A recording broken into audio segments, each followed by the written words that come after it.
com a colunista do Viva Bem, do UOL, cientista social e editora-chefe do portal Drauzio Varela, a Mariana Varela, que vai nos responder qual o tamanho do buraco que Bolsonaro deixou na saúde. Tudo bem, Mariana? Muito obrigado por estar aqui conosco. Imagina, prazer é meu. Boa noite, Toledo, Bombigo, todo mundo que está assistindo aí. Ótimo. E aí, qual que é o tamanho do buraco, Mariana? Já Buraco vimos grande, né? que a pipa, só pela falta de água de caminhão-pipa, que não deve ser pequeno, né? Pois é, a gente tem vários problemas, né, Toledo? Primeiro, começando pelo Ministério da Saúde, né? O novo governo vai ter que trabalhar para reocupar o Ministério da Saúde, que hoje está na mão de muitos militares e de gente que não é qualificada para tratar da área. A gente tem muitos técnicos ainda, bons técnicos, boas pessoas lá, competentes, que estão lá há 25 anos, 20 anos. O Ministério da Saúde tem essa característica, né? Tem gente lá que trabalha muito tempo, que já passou por vários governos, gente muito qualificada, que entende muito de saúde pública, e que ficou para escanteio, né? Quem ficou para escanteio, e saiu muita gente também. Então, vai ter um trabalho aí grande para organizar o Ministério da Saúde de novo. Depois, a gente tem um corte orçamentário previsto para o ano que vem, também bastante significativo, né? E isso ainda não está certo se vai acontecer, mas, enfim, é um corte, se não me engano, de mais... deixa eu só para não falar besteira, mais de 60 bilhões de reais, né, segundo o Conselho Nacional de Saúde denunciou, quer dizer, é um corte grande para a área da saúde. Menos 60 bilhões de reais. Menos 60 bilhões, segundo o Conselho Nacional de Saúde denunciou à ONU. E então isso vai pegar várias áreas, por exemplo, principalmente o programa de saúde indígena, a distribuição de vacina, controle de ISTs, prevenção de ISTs, enfim. E a gente tem os problemas de saúde no Brasil, né? Que a gente vê a população envelhecendo, crescendo muito o número de pessoas com doenças chamadas doenças não transmissíveis, né? Diabetes, hipertensão, câncer, doenças associadas ao sedentarismo, à obesidade, que vão representar um gasto grande para o SUS no futuro, e já começou, né? Nosso programa de vacinação descendo ladeira abaixo, né? Infelizmente, que é um dos programas mais importantes do mundo, né? De vacinação gratuita, reconhecido internacionalmente, e isso é uma pena que está acontecendo no Brasil hoje em relação às vacinas. A gente está correndo risco seríssimo de ver a poliomielite de volta, e segundo alguns especialistas é questão de tempo, né? Isso vai acontecer. Já vimos acontecer com sarampo, outras doenças que a gente não tinha erradicado, mas que a gente vinha com uma taxa bem baixa, doenças infantis, a gente está tendo de volta agora, quer dizer, os buracos são muitos, né? Tem muita coisa para fazer. Agora, vamos tentar, então, Mariana, focar em algumas prioridades. Vamos supor que você estivesse lá na comissão de transição, sem nenhuma brincadeira, e que tivesse que tomar uma decisão. Olha, não tem menos 60 bilhões, nós vamos conseguir, talvez, aqui, sei lá, 10 bilhões, ou seja, continua com menos 50. O que a gente faz? Onde é que a gente aplica esse dinheiro? É no Programa Nacional de Imunização, ou seja, voltar a ter uma campanha de vacinação decente? É no programa de, sei lá, prevenção ao câncer, que, né, tem notícias aí de que você pode ter muitos mais novos casos de câncer notificados por causa ainda do efeito da pandemia? É alguma coisa ainda relativa à Covid? Por onde a gente começa? Claro, tem que reestruturar o ministério, mas partindo do pressuposto que a gente consiga, onde é que o que a gente prioriza? Onde é que o buraco é mais embaixo? Olha, o SUS vem sendo subfinanciado já há bastante tempo, né? Então, cortar dinheiro é um problema muito grave. Eu acho, né, dando uma opinião aqui pelo tudo que eu tenho visto, que a atenção básica, né? A atenção básica já resolve grande parte dos problemas no Brasil e de problemas de saúde. Explica para a gente então, o que é a atenção básica para ignorantes como eu. A atenção básica é o programa Saúde da Família, né? O programa que vai até as casas e que faz, o próprio nome diz, né? A atenção básica mesmo do paciente que chega com problemas, geralmente problemas crônicos, mas não só, mas que consegue controlar muito bem esses problemas crônicos. A OMS diz que mais ou menos 74%, 75% das mortes no mundo ocorrem por doenças não transmissíveis, né? Hipertensão, câncer, acidente vascular, infarto, enfim. Então, quer dizer, é bastante. E mais de 80% dessas 75% das mortes ocorrem em países de baixa e média renda. Então, a gente sabe que o grande problema no Brasil são essas doenças. O câncer está incluído nisso, mas também outras doenças que não são, não digo facilmente controláveis, mas que podem ser controladas com relativa facilidade. Quer dizer, um profissional da assistência básica, um médico da família, alguém que trabalhe com assistência básica, pode fazer o controle dessas doenças. Isso evita internações no futuro, evita que essas pessoas agravem e depois precisem de outras especialidades, de outros especialistas. Enfim, você consegue evitar, além de conseguir salvar vidas e melhorar a qualidade de vida da população, você evita gastos futuros. Então, eu começaria investindo por aí. E também, lógico, na parte de vacinação, porque o Brasil sabe vacinar, a gente tem condição de vacinar, a gente já mostrou isso, e você também, da mesma forma, evita problemas e evita gastos também no futuro, né? Então, eu começaria com essa parte de prevenção, tratando bem na assistência básica. Assim. Entendi. Mariana, Bom, entra aí, Bombig. Não, hoje a gente entrevistou o ex-ministro Humberto Costa no All News e eu perguntei para ele, pela experiência dele, né, de passagem pelo Ministério, quanto tempo ele imagina que a gente vai levar para normalizar nossa situação vacinal. Não apenas na questão do Covid, mas também nas outras vacinas, né? Então, eu quero repetir essa pergunta para você. Eu sei que você está olhando de fora, você não está lá dentro. Ele também não tinha acesso a todos os dados, teve essa reunião de hoje à tarde, né? Quanto tempo você acha que, voltando agora a uma normalização, o Ministério da Saúde mais preocupado com os brasileiros, vamos dizer assim, você acha que a gente resolve esse atraso que nós vivemos nos últimos 4 anos? Olha, é difícil falar numa data, assim, mas eu acho que primeiro a gente tem que analisar por que está acontecendo essa queda, né? Desde 2015, a gente vem vivendo uma queda na cobertura vacinal, que só vai piorando. Hoje a gente tem uma queda na cobertura vacinal de todas as vacinas do Programa Nacional de Imunizações, né? E então é preciso entender por que ela acontece. Não tem um fator único. Segundo, tem um estudo grande aí da Sociedade Brasileira de Imunizações que mostrou que há alguns fatores, por exemplo, falta de credibilidade da população nos governos, nos profissionais de saúde, nas instituições, isso afeta. Horário de funcionamento dos postos de saúde, das UBS, que é limitado, tem gente que trabalha o dia inteiro, não consegue levar os filhos no horário em que o posto está aberto, né? Campanhas muito mal feitas, a gente não tem uma campanha de comunicação bem organizada. Então, muitas vezes acontece a campanha de vacinação, mas ela não é bem comunicada, as pessoas não sabem que ela está acontecendo. E agora a gente tem muita desinformação a respeito das vacinas e a gente tem um movimento antivacinista aí que no Brasil, se você comparar com países europeus e com os Estados Unidos, sempre foi muito pequeno, graças ao sucesso do próprio PNI, né? A gente sempre vacinou muito, então isso a população via o resultado, a população confiava nas vacinas. Então o movimento antivacinista sempre foi pequeno no Brasil e cresceu muito agora com a Covid-19, né? Com essa desinformação toda envolvendo a vacina. Então a gente precisa atacar essas frentes todas, né? Então, porque como eu já disse, o Brasil tem estrutura para vacinar e sabe vacinar. Então, se a gente tiver um governo que não tenha vontade política de melhorar isso, que invista, vai ter que agora organizar essas campanhas de novo, comprar vacina, enfim, mas que invista em boas campanhas de vacinação, com boa comunicação, né, trazendo as pessoas para procurar as vacinas, eu acredito que isso a gente consiga reverter. Eu sou otimista nesse sentido, porque a gente tem muitas campanhas de vacinação bem-sucedidas, né? O Brasil sempre conseguiu levar vacinas a lugares de difícil acesso, né? Populações. A gente tinha cobertura vacinal de 97% de pólio, imagina, um número enorme. E agora a gente vê caindo. Está 60 e poucos por cento, se não me engano, até outubro. Caiu bastante, vem caindo desde 2015. E, assim, com a Covid-19, obviamente, a própria pandemia ajudou, né, a cair, mas a desinformação que a gente viu aí acerca das vacinas contra a Covid acabou contaminando também as outras campanhas de vacinação, né?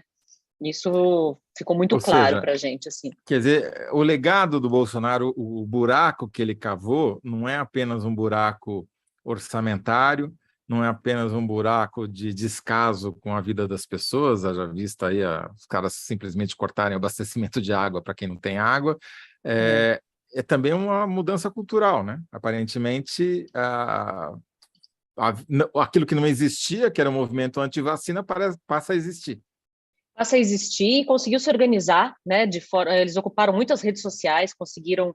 A gente precisa, né, ver de onde vem essa estrutura toda, porque eles conseguiram se organizar de uma forma bastante forte, assim. Você vê que as peças que eles produzem de desinformação são bem feitas e visam mesmo a convencer a população a não se vacinar. E isso começou com a Covid, né? Pegou forte com a Covid, não começou com a Covid, mas cresceu com a Covid, com as vacinas contra a Covid, mas certamente respingou. E a gente sabe também que quando há descrença nas autoridades públicas, nas instituições, nas universidades, nos centros de pesquisa, isso também acaba afetando a confiança nas vacinas, né? Então, a gente tem visto isso acontecer, e isso também aconteceu com esse governo, né?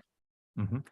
E Mariana, fala Pombig, vai lá. Eu queria perguntar, Mariana, assim, no combate à Covid, né? A gente está vendo uma nova onda e parece que está se levantando, não sabe até onde vai. Ao que parece, esse vírus não é tão simples de ser resolvido como todo mundo um dia chegou a sonhar, né? Pelo menos os leigos como nós aqui, eu tô lendo. O que você espera em termos de uma mudança estrutural na forma como a atual gestão combateu a pandemia no Brasil e a nova gestão, né, que está na transição do Lula, vai trabalhar esse assunto? Qual a sua visão? O que você acha que muda? Olha, pelo que eu tenho visto, eu tenho acompanhado um pouco as reuniões, né, do grupo de transição também, já acompanhei também a reunião do Alckmin com alguns médicos. Eles estão muito empenhados, pelo menos aparentemente mesmo, em ouvir as pessoas que trabalham com isso, né, os cientistas, o pessoal de saúde pública, os epidemiologistas e os grupos de médicos, né, que trabalham com a parte de epidemiologia também. Então, eu acho que pelo menos até agora, o governo, o novo governo tem mostrado aí que está empenhado nisso, né, em mudar, inclusive falaram que querem, que é uma prioridade do governo também, do novo governo, investir na vacinação, que é muito importante, não só de Covid, mas de outras doenças aí que a gente tem visto, né, a taxa caindo. Então, eu acredito que vai melhorar, porque piorar também fica difícil. Verdade. Agora, tem uma pergunta aqui do público, do Léo Oliveira, perguntando se a PEC da transição, né, que o novo governo apresentou no Senado, não for aprovada, o que isso significa para a saúde? É caos? Mas eu vou... Significa menos investimento, né? Sim. Menos investimento, isso que a gente tem visto. Agora, com relação à Covid, pode explicar um pouquinho para a gente, talvez aí descendo um pouquinho mais no detalhe? Se eu entendo bem, nós temos duas novas variantes, ou subvariantes, em circulação no Brasil, para as quais, aparentemente, as vacinas que nós tomamos, mesmo quem tomou o reforço, não são muito eficientes, não são completamente ineficientes, mas talvez reduzam casos mais graves, mas até pelo boletim epidemiológico que saiu hoje, mostrando um aumento dos casos graves, aparentemente seria necessária uma nova dose de reforço das chamadas vacinas, se eu não me engano, ambivalentes, não é isso? Ou bivalentes? Bivalentes. Não, ambivalente sou eu, é bivalente. Ou seja, que peguem essas novas subvariantes e as anteriores. E em que pé está isso? A gente tem contrato com a Pfizer, se podemos comprar da Pfizer essas vacinas, tem dinheiro para isso? Qual que é a situação? A Anvisa aprovou agora essas vacinas, né? Hoje, o uso dessas vacinas. Elas são vacinas aparentemente mais eficientes na prevenção de infecção, né? Mas a gente, no momento, a gente tem boas vacinas, né? A gente tem uma cobertura vacinal de primeira dose em torno das duas doses, né? Sem o reforço, né? De 80% e com duas doses, mais ou menos, com a dose de reforço, mais ou menos 50%, né? Terceira e quarta dose. A gente precisaria aumentar essa cobertura aí de terceira e quarta dose, porque essas vacinas, elas não evitam a infecção, mas elas ajudam sim a reduzir bastante o número de internações e de óbito. A gente tem visto isso no mundo todo, não só no Brasil, né? Uhum. E então, mesmo sem essa vacina bivalente, né, que já está sendo aplicada nos Estados Unidos e em alguns outros países, que que ela é preparada para Ômicron, né? Porque essas outras vacinas foram feitas antes do surgimento da Ômicron. Então, ela parece ser mais eficiente para evitar a infecção. Mas as vacinas que a gente tem são boas, são eficientes, né? A gente tem aqui atrás das doses de reforço. No momento que a gente tem, pelos dados de internações que a gente tem aí, são pessoas geralmente que não completaram o esquema vacinal, né? Que não tomaram ou nenhuma dose, ou só uma, ou tomaram as 2 primeiras e não tomaram na terceira e a quarta, pessoas mais velhas, com mais de 65 anos, e com problemas, com comorbidades, né, chamadas comorbidades, quer dizer, com outras doenças associadas, incluindo aí, enfim, diabetes, câncer, pessoas em tratamento oncológico, imunodeprimidas, enfim, essas são as principais pessoas que estão sendo mais internadas hoje e que correm mais risco, né? Os mais velhos e pessoas com outras doenças associadas. Mas a vacina ajuda. Nós que já passamos dos 50, acho que eu, no caso, né? O Bombig, não vou me incluir nessa, e tivemos 4 doses, estamos bem desde que essas doses sejam de diferentes tipos de vacina, ou se todo mundo tomou o mesmo tipo de vacina, a prevenção é igual? Dá para a gente saber alguma coisa, se tem diferença do sistema imunológico, da resposta imune, para quem tomou vacinas iguais ou não? O Brasil tem misturado mais as vacinas. É difícil encontrar quem tenha tomado as 4 doses da mesma. Tem, mas é mais difícil. Geralmente toma 2 ou 3 da mesma e toma uma quarta de outro, mas todas elas são eficientes para prevenção de mortes e hospitalizações. Se a pessoa está com a saúde em dia, não tem nenhum problema grave, ela deve, obviamente, evitar a infecção, porque a Covid também, o problema da Covid não é só que pode ser um quadro mais grave de levar à internação, né? A gente tem visto aí muitos casos de Covid longa e algumas infecções que a pessoa não chega a ir para o hospital ou não chega a ficar doente, mas fica muito doente, né? Então, em períodos assim de alta transmissão, o ideal é não pegar, né? É difícil, mas o ideal é se proteger com máscara em ambiente com pouca ventilação, com muita aglomeração, para evitar. Até porque dá sempre medo, né, de a gente sobrecarregar o sistema de saúde, porque às vezes a pessoa não chega, por exemplo, a precisar de uma internação ou de uma UTI, mas precisa ir ao pronto-socorro porque fica muito doente, alguma coisa assim. E quando muita gente precisa disso ao mesmo tempo, a gente sempre tem o risco de sobrecarregar os sistemas de saúde, que é é aconselhável evitar, né? A gente já viu o que acontece. E a gente sabe que a gente está num momento crítico, né? Porque, como você disse, a vacinação, a cobertura das doses de reforço está relativamente baixa, né, em torno de 50%. Nós estamos numa nova onda crescente, os casos de internação hospitalar aumentando, e o fim do ano chegando, né, que a gente já viu em 2020, 2021, foi um grande pico, né, porque as pessoas se encontram, ficam em ambientes fechados. O que se aconselha para quem não tomou primeiro, quem não tomou a dose de reforço, tome. Imagino que seja esse o conselho. Agora, para quem já tem as 4 doses, o que faz? Basta usar máscara? É melhor evitar o contato social? O que a gente faz? Está todo mundo muito cansado de tudo isso, né? Eu acho que a gente já viveu todo mundo meio traumatizado também, né? Porque eu acho que foi muito pesado o que a gente viveu, assim. Eu acho que um cenário igual aquele que a gente viveu o ano retrasado, ano passado, a gente não volta a viver. Acredito que não. Agora, a pandemia é sempre muito difícil de você fazer previsões, né? O que os especialistas alertam é que a grande circulação do vírus aumenta muito o risco de surgirem novas variantes, né? Porque o vírus fica se reproduzindo, fica circulando, né? E isso a gente não sabe para onde vai, né? Então, a gente sempre tem que lidar com isso, com essa ideia de que deixar a doença, qualquer doença, correr solta nunca é uma boa ideia. A gente sempre tem que atuar na prevenção, para isso que existem vacinas, e a gente toma vacinas para doenças que não necessariamente matam. Então, a gente não pode só pensar no desfecho morte, né? Mesmo que neste momento as pessoas estejam morrendo menos, ainda bem, estejam vacinadas, deixar a vacina correr solto, você tem risco de Covid longa, tem risco de pegar nas pessoas mais vulneráveis, que tem risco maior de adoecer gravemente, e tem o risco das variantes. Então, o ideal, nesses períodos, e talvez a gente viva outros períodos como esse, né? A gente vai ter que aprender a conviver com essa doença, em períodos de alta transmissibilidade, a gente evitar os ambientes com mais aglomeração. Se isso não for possível, usar máscara. A máscara é bastante eficaz na prevenção, então se estiver em lugar muito cheio, com muita gente, fazer teste antes também ajuda, né? Hoje a gente tem testes mais acessíveis, coisa que não tinha num tempo atrás, né? Então, quem puder também, antes de fazer reuniões, fazer testagem é o ideal, mas principalmente as pessoas mais vulneráveis, quer dizer, as pessoas mais velhas, as pessoas com doenças crônicas associadas, o ideal é que elas fiquem de máscara sempre que elas estiverem em ambientes fechados com outras pessoas. Bom, Big, você tem mais alguma pergunta para a Mariana? A gente já explorou ela por mais de meia hora. Não, mas imagina, vou te dar essa chance. Não, esse assunto eu venho conversando com ela há muito tempo, mas acho que o principal ela já colocou, né? Porque é de muito interesse.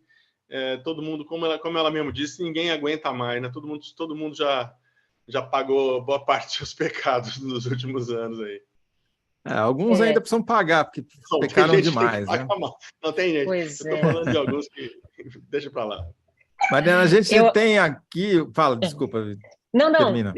Não, pode falar, sem problema. Não, aqui agora chegou a parte chata do programa, que nós temos essa mania de fazer uma síntese de meia hora de conversa numa frase de 75 caracteres, entendeu? Que é um desafio quase impossível. E a pergunta que a gente fez para você era essa, né? Qual o tamanho do buraco que o Bolsonaro deixa na saúde? Como é que nós vamos sintetizar isso? Vai ser em números, nos 60 bilhões de corte? Você acha que é a melhor síntese? Olha, eu acho que a gente tem que pensar muito, assim, é uma coisa que eu sempre discuto, que as pessoas, muitas vezes, quando a gente fala de saúde, aí se fala um pouco de política, as pessoas dizem, mas é saúde, tem que misturar a saúde com política, né? A gente está vendo que a saúde é política, né? Sem a gente ter vontade política, empenho em fomentar políticas públicas e o SUS, a gente não vai sair do buraco. Então, eu acho que o corte, sem dúvida nenhuma, os cortes são uma péssima notícia para o Brasil, né? Se a gente conseguir reverter isso, porque, né, o SUS já vem sendo subfinanciado. Então, quer dizer, você já pega uma situação que está ruim e corta ainda mais, e corta de áreas importantes, né? Por exemplo, saúde indígena, enfim, que está vivendo aí problemas de desnutrição, falta de vacina, quer dizer, é uma tragédia você cortar dessas áreas, né? Então, eu acho que esse é o tamanho do buraco. O buraco tem que ter vontade política, além de dinheiro, mas assim, o SUS tem que ser prioridade, né, no Brasil. Não tem jeito, a gente tem que priorizar o SUS. Então, a gente não pode sei se tentar... Não, ajudou. Agora vamos ver se a gente chega numa frase aí que a produção vai nos ajudar a chegar, mas eu sugeriria algo na seguinte linha. O buraco é de 60 bilhões de reais e falta de vontade política. E falta de vontade política, eu acho que sim. E mais do que falta de vontade, eu vou complicar um pouco mais, é uma vontade de fazer, né, fazer um trabalho, né, errado, exatamente, é uma vontade de estragar, né, estragar é o que a gente já vontade tinha de estragar. Bom, então são 60 bilhões a menos e a vontade de estragar o SUS. E a vontade de estragar. Isso a gente espera que termine agora a partir de 1º de janeiro, né, pelo menos essa parte. Essa parte, e eu acredito que sim, eu estou bem assim, otimista nesse sentido, pela movimentação que eu estou acompanhando aí, eu acho que melhorar vai, eu não sei se vai conseguir, né, resolver, se vai ter vontade política suficiente para manter isso, mas que vai pelo menos melhorar do que a gente está vendo, o cenário, eu acredito. Muito bom. Bom, Mariana, muito obrigado, desculpa a exploração aqui, mas a gente vai voltar a explorar você, viu? Vamos voltar a te convidar aqui. À vontade, quando quiser.